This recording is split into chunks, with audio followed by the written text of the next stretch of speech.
Good morning, everybody, and a warm welcome to our Connect Conference 2023.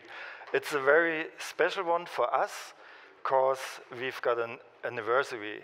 Connect is 30 years old. So we accompanied 2G, 3G, 4G, 5G. We're discussing 6G right now.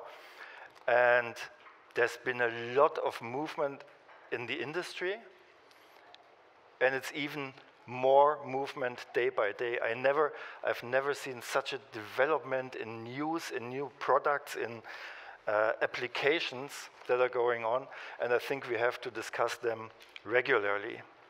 For all of you who accompanied this telecommunication market for more than, let's say, 20 years, I'm going to give you an impression how the market changed. Because I've got a Amazon Prime, so that's not kind of advertisement. Also, I've got an Amazon Prime account on my smartphone, and it delivers the latest James Bond movie. It's a movie, 2 hours, 42 minutes. And if you would have tried to download this movie 20 years ago, it would have taken, estimation, how long? 5 minutes? 5 hours?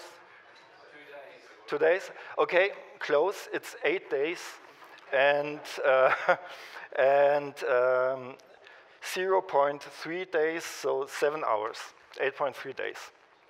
But more amazing is the similarity between this download and the Tesla Model Y, because the price is equal. The download of this movie would have cost 46,350 euros, because you paid for every bit, and now you pay for gigabyte. So this industry changed a lot, and as I've seen it, always to the advantage of the industry and of the customer. So let's say thank you very much, thank you all for working on these amazing products and this amazing technology. One of the guys who's working on this technology is Mallik Rao. Mallik Rao is the CTO of Telefonica, and he's one of our Platin partners and is supporting this conference for a few years right now. And I'm very thankful that we have partners like him who support us and who give us the opportunity to have a conference like this. So first of all, a warm welcome, Mallik. It's your stage. Thank you so much.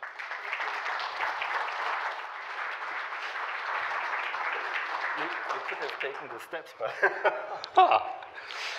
I think I'm tall enough to climb this. I'm not like the tallest German guys who could just do whatever, yeah? Good morning. Thank you, Derek. And it's really pleasure for us to partner with Connect, which keeps us really on the toes. They don't make us rest a little bit, right? They keep pushing the boundaries, right? You keep asking more and more money to be put in, right? That's the challenge we love, right? And that's what we've been known. I mean, Connect is known for the quality, the authenticity of when these guys are saying this is how the network's experience looks like. People believe it. Most of the industry believes it. So thank you very much for having the opportunity to partner with you. And it's lovely to host this conference in Dresden, Hartmut, and we go back decades. I visited Dresden maybe 13 years back when I came to Europe first time.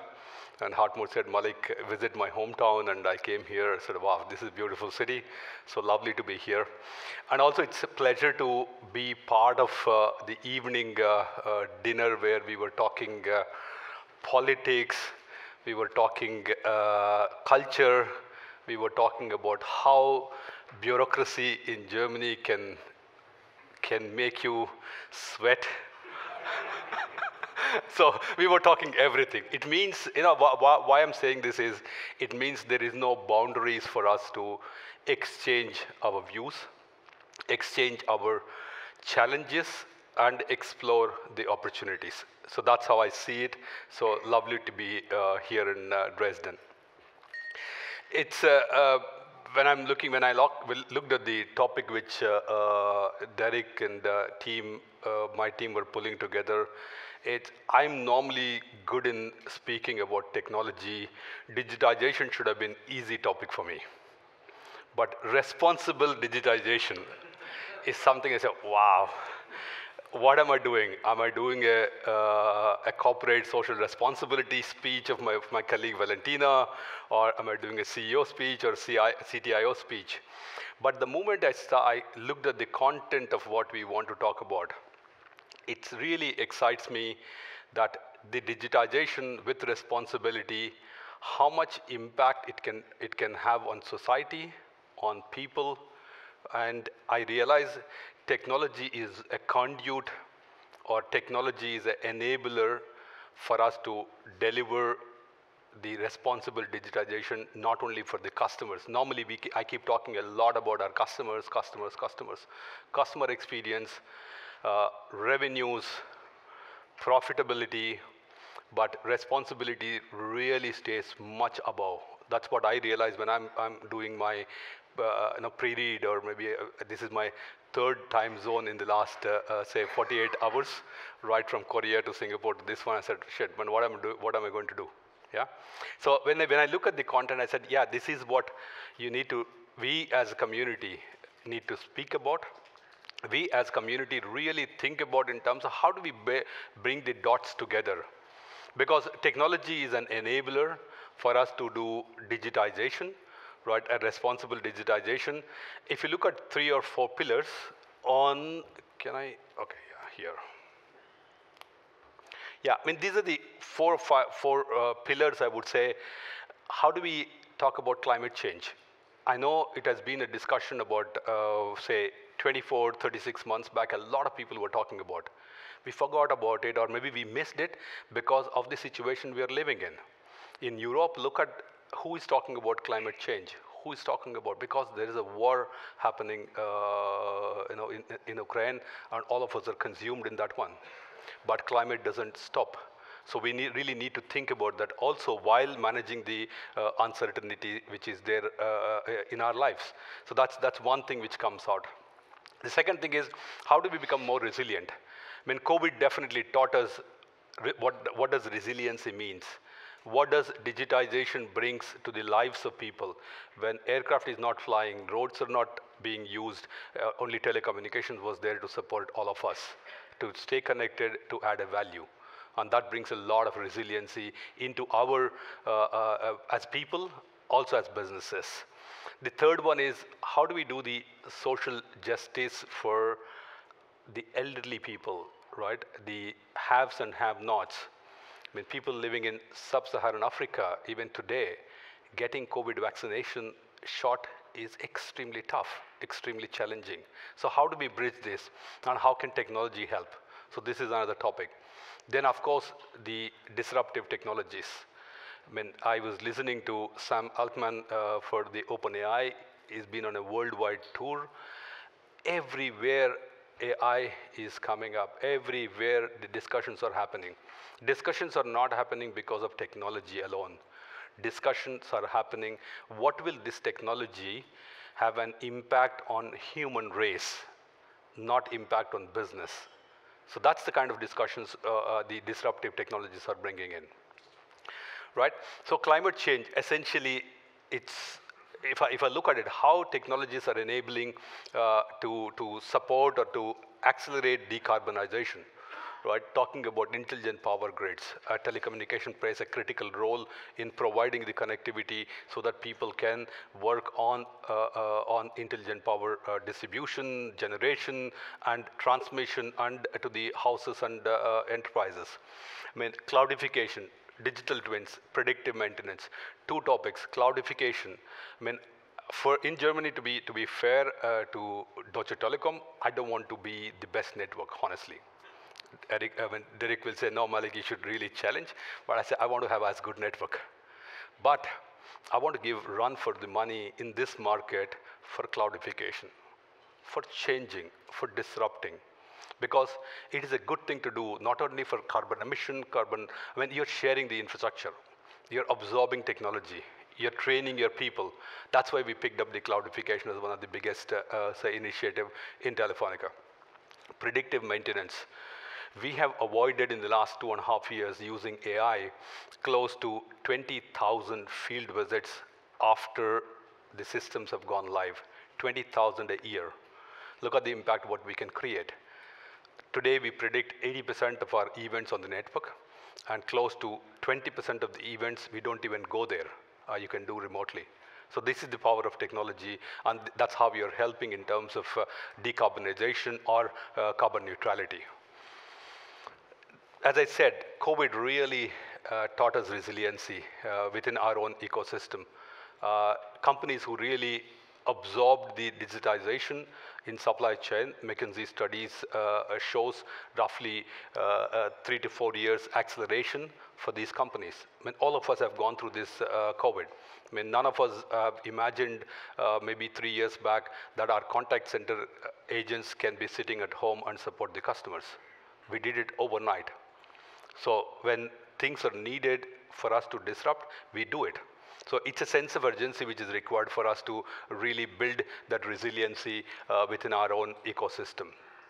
Then from people perspective, from elderly care, healthcare, yesterday I think Arash was mentioning that he got finally the digital ID where you can use for the medical records. But possibly in markets where paranoia of privacy, security, which are extremely important, are less, they have already absorbed this technology.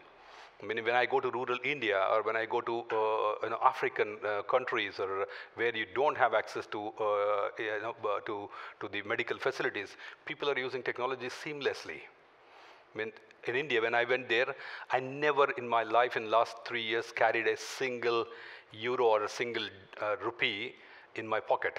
Because everything, right from 1 cent to 100,000 rupees, you can pay on mobile transaction. Scan and pay. Scan and pay is easy. Same thing I see here, all of us have used credit cards. Nobody takes the plastic out. So those are the changes which are happening, and that's how we can support the healthcare industry. That's how we can support the social benefits for people, the haves and have-nots. Finally, in terms of Telefonica, what are we trying to do? I mean, 5G, we spoke. Yeah, 5G, we spoke a lot, but 5G is to a large extent, I feel that, is it a missed opportunity for us as an industry? Because we started off saying, we want to bring 5G network ahead of time when customer devices were not available. Look at 2.5 years back. All of us went something called DSS as a technology. We said we want to go with this one, and I want to claim I'm the first one in the market to cover the entire country. Did it really help us to be technology disruption, or did it help the society to do a better, experience for the customer? So there are two paradoxes. One is technology keeps driving, and another thing, how do you bridge the customer experience and customer need? I mean, this is where if you can strike a balance, you can be much more responsible when we're doing these investments. Because all of us in the industry invest significantly a lot of money. I mean, we are putting about 1.4 billion euros on mobile network. I'm sure my competitors will be putting more money than possibly is needed. But that's how we are in the conundrum of spending more and more, but not necessarily looking at, are we optimizing solutions or are we maximizing solutions?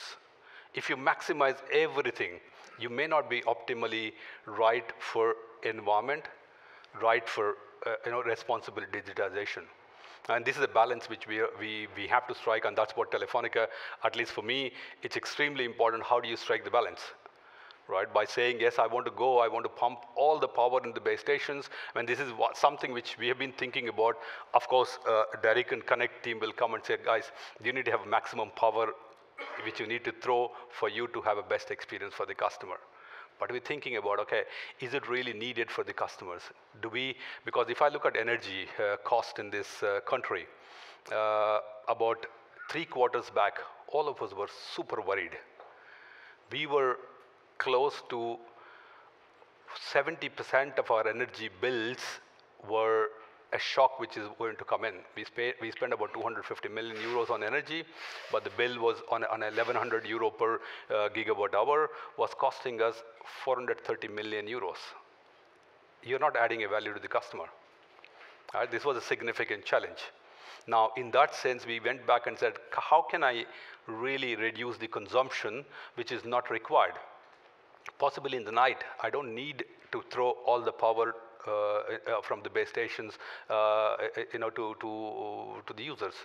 It's not required. And but it's a significant challenge because us as an industry, me as a person, an engineer, and my team, everybody is designed to maximize.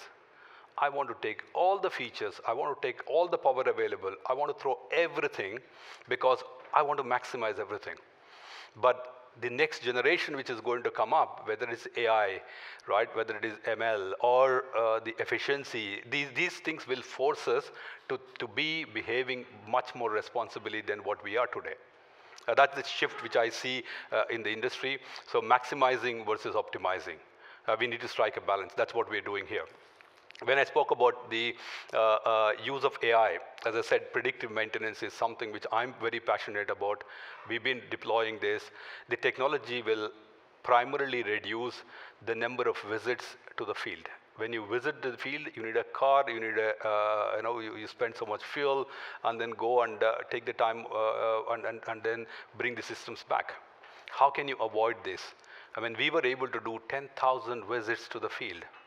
It means a lot, right? So that's where we started thinking a lot and started putting effort in terms of how do we optimize, not necessarily only maximize. The second thing which we at Telefonica looked at is the carbon emissions. By 2025, we said we want to be carbon neutral for scope 1 and scope 2. By 2040, including scope 3. It's very challenging. Fortunately, in countries like Germany, it is for scope 1 and scope 2, you can do it because you're able to source the energy from a renewable source.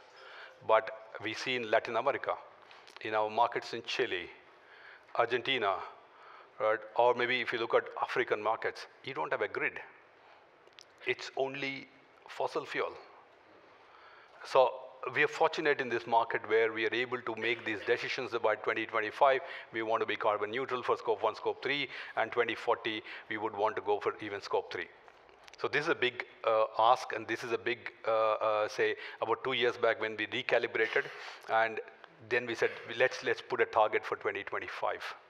It's a very challenging target. It means that for me in technology, which is the biggest, source of energy consumption in my entire company, right? We do about 90% of the energy is consumed because of the systems and technology what we've deployed. And if you have to go and reduce the consumption by factor of 10% every year for 3 years, despite the traffic growth which is happening close to 40–45% on CAGR, despite the amount of technologies we are putting in, I mean, this is a very challenging task.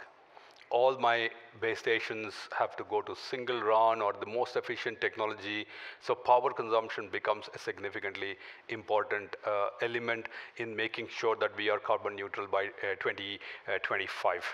Yeah.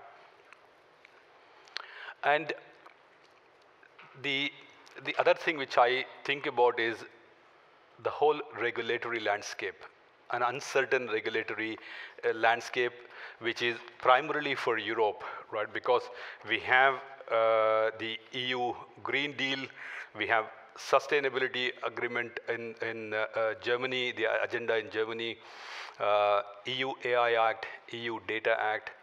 These are very, very thought-provoking discussions at this point of time.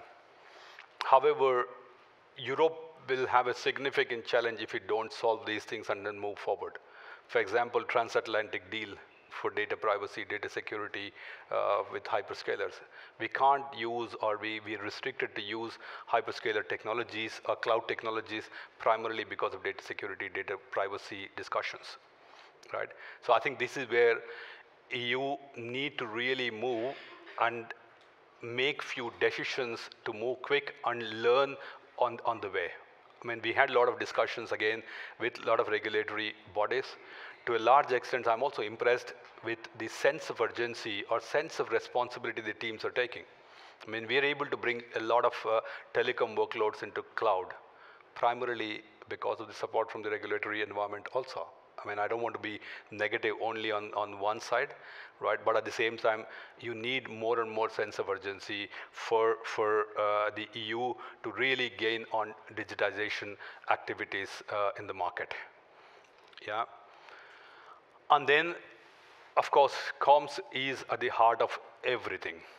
As I mentioned, right, it is at the heart of whether you talk about any spectrum of events which is happening.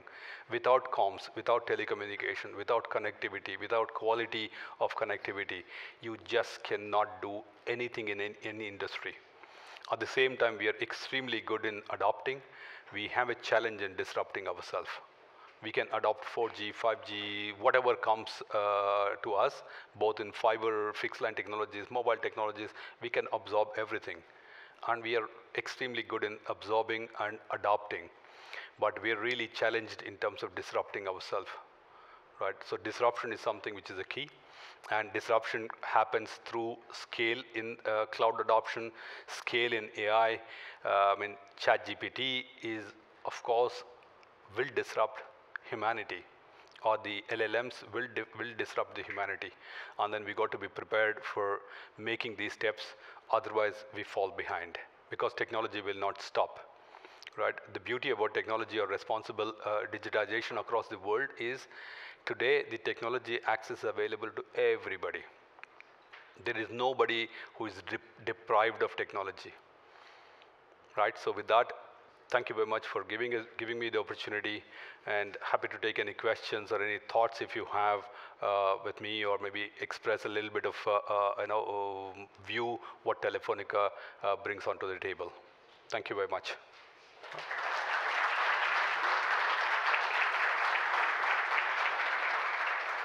Once again, thank you very much, Mallik. We've got the opportunity to share your thoughts with Mallik, and we've also got a microphone over there.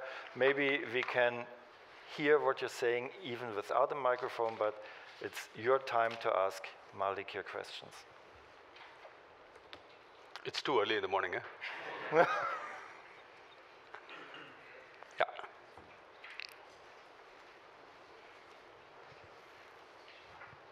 Thank you very much for your presentation. It was impressive, even because I think digitalization is the answer of a lot. But I have a question. I'm beside telecommunication as well in the transport business, and we have, I think, compatible challenges if you are going in the lower density regions where telecommunication and transport networks are not like in cities like Dresden, and we are working as well for business like, help me, Landwirtschaft, farm, agriculture, yes, thank you. Yeah. And there's digitalization as well, a large challenge, but telecommunication networks are not that well fitted, and it's not that economic, I think, but they have the same challenge of carbon footprints, using other technologies, and so on. Do you think you will have answer from Telefonica to close that gap, like we are looking in the transport business with automatic drivings, to fulfill transport issues, to transport data issues in digitalization aspect in that low density regions where not hundreds or thousands of people will be in a telecommunications cell? Yeah, I think two things, right? One is economic viability, as you rightly mentioned, for anybody to go and cover every place is challenging. That's where, if you look back about 2.5 years back, all three of us, Vodafone, Deutsche Telekom and us, we took two initiatives. One is we wanted to go and do network sharing, or we call it as gray spot sharing. right? That increases a certain number of base stations because we, building everybody. I mean, of course, Philip in American Towers will love to build more towers, but we love to share, right? And that's again, it's good. I mean, in the sense, if the behavior of all the infrastructure companies is also significantly changing. So that is one initiative, the gray spots sharing.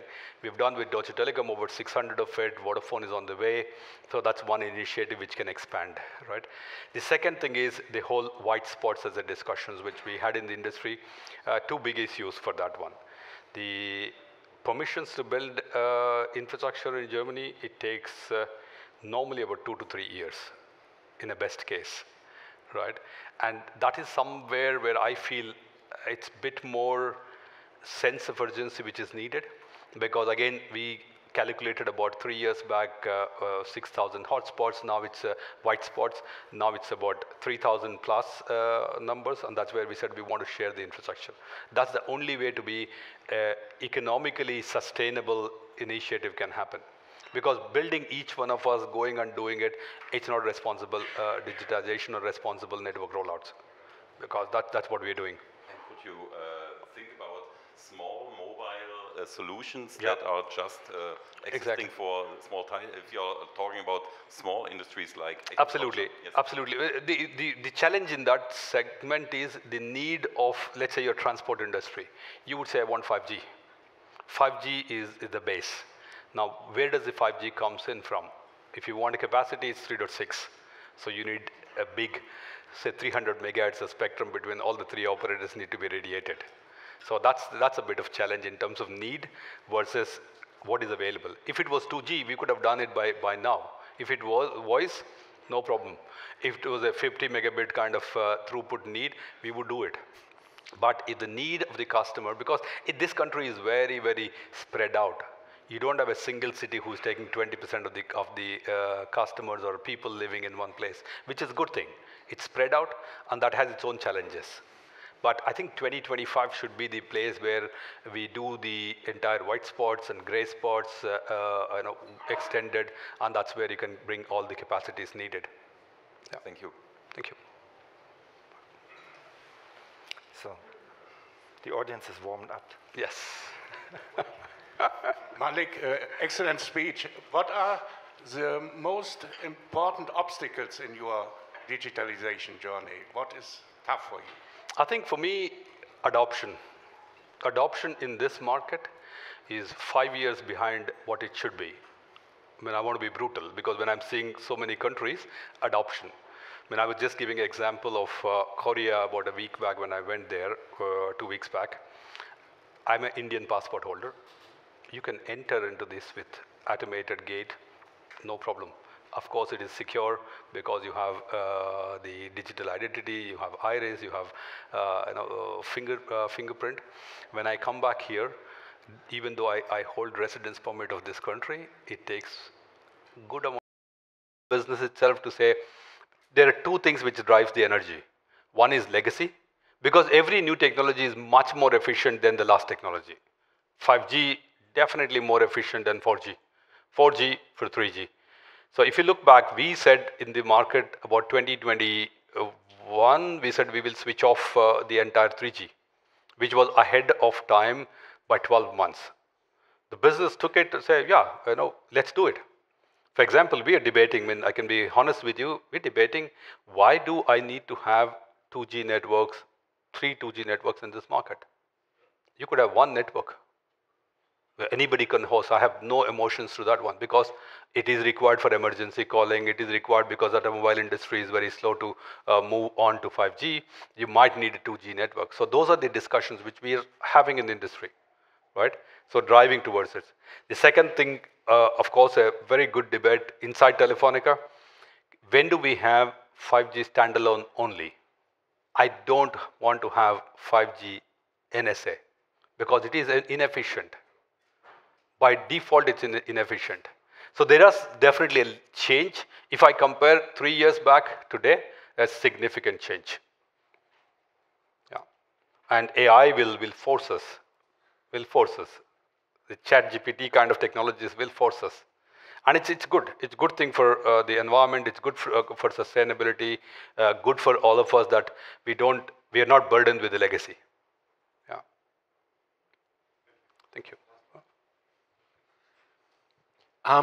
Quick question. What's Telefonica's position on private 5G and enterprise 5G? Because potentially that brings all of this together in that previous example about farming, where a third company will provide coverage in a perfect environment covering the farmer.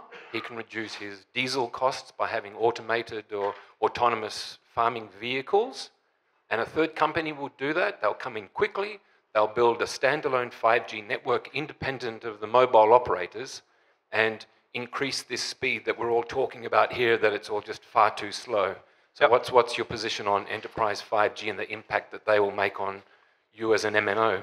Yeah, I think, private 5G, we've been working on this for a few years now, a good amount of learnings. The more islands you create, you lose the advantage of mobility. I mean, what is the killer application in this industry? Mobility is killer application. It is no more, even the military now start using commercial technologies, because earlier in maybe last 100 years, military was at least 10 years ahead of industry. But today, it's the other way. Industry is moving very fast, right? So it's good to start with these private 5G environment, but very soon, in my view, right, we do have a private 5G business. We have people, customers using it, but I'm just talking about, let's say, 5 years down the line. I'm not talking about today. If I look at it as a view, there are two things. One is you radiate a managed spectrum. You don't radiate an unmanaged spectrum like Wi-Fi, right, in private 5G. When you're radiating a managed spectrum, the resource becomes extremely important, extremely valuable.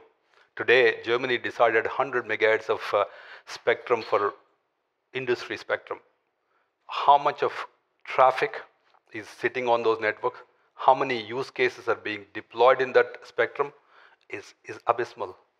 It didn't scale, because this industry is about scale. This industry is about resiliency. This industry is about assurance. If we make islands, it is a challenge. But over a period of time, we start learning this. And I've seen a lot of customers who say, look, Mallik, we would want a coordination between my private 5G and public network. Because you take any campus, if it's a campus is 10 square kilometers or 100,000 square meters area indoor, you can contain. But if you really want to go out, the investment cycle is significantly large. Because in Wi-Fi, we radiate 4 milliwatt. But in mobile, you radiate 40 watts, 60 watts. So for that, you need a managed technology. It is not unmanaged technology. So my view is, it is good to start with, but over a period of time, the islands will have to be connected very well with the macro network. Yeah. Otherwise, we will become verticals. And that's the worst thing. In fact, even for us, when I'm looking at my own team, I keep challenging the guys.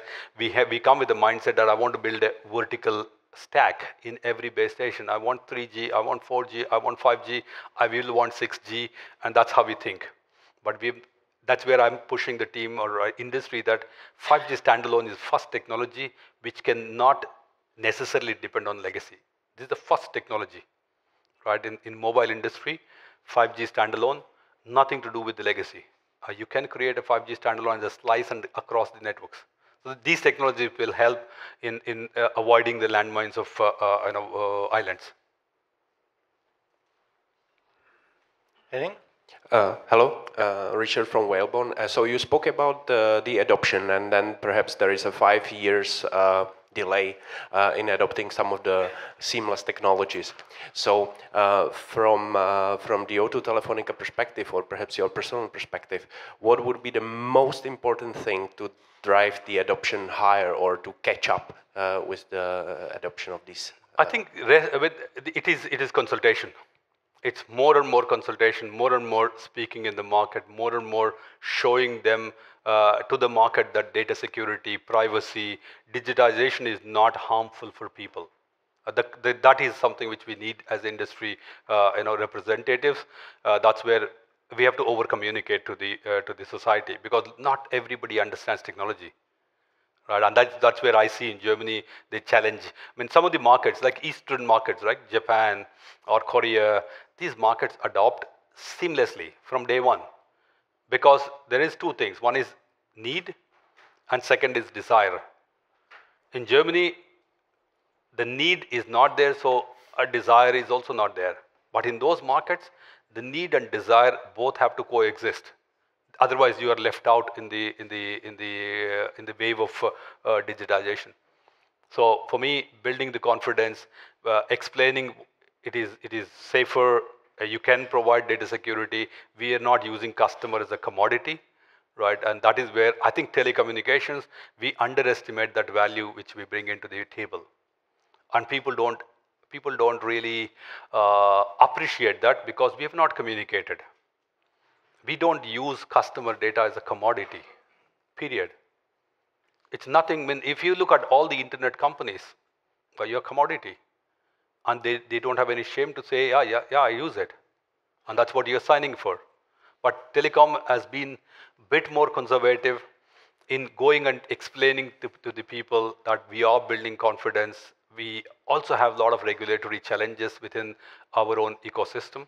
Right, it's one of the most regulated industry, one of the best in terms of technology adoption, but one of the very challenging in terms of regulatory environment. So I think consultation is the only way. There's no other way, because you have to respect the laws, you have to respect the customer sensitivity, privacy, cybersecurity. I mean, you have to respect that. Those are red lines you cannot cross. But the rest of it, we need to try out and talk to people. Henning? Good morning, Henning Garrick from Teltarif.de. You mentioned 2G network, that one network would be enough.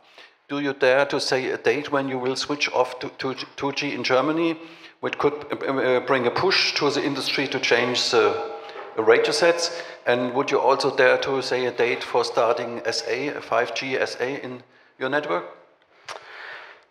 Thank you for the question. Not sounding challenger in the market, but let's look at requirement of the customer demand. I think, in my view, 10 megahertz of spectrum is good enough with all the operators put together to run 2G network. You don't need more. So it means that, I mean, today we are using the spectrum, and that's possibility. Yeah. From a time frame perspective, 2026 kind of time is a sweet spot in terms of both standalone 5G as well as the 2G.